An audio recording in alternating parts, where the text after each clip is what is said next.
माशाअल्लाह तबारक रहमान। जैसे हम वज़ू खाने पर जो है तो वज़ू करने के लिए आते हैं, तो वज़ू करने के बाद में हम अपना पाँव ऊपर लेकर इससे जो है तो धोते हैं।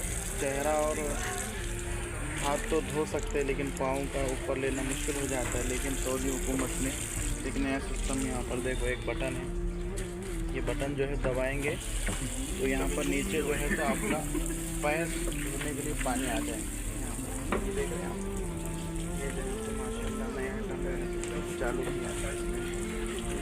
जब भी आए तो पैर ऊपर उठा कर जो है तो हम ना धोए, बल्कि ये जो है तो बटन दबाए यहाँ पर ऊपर, और ये बटन दबाने के बाद नीचे पानी आ जाता है हमारा पैर का माशाल्लाह। ये जो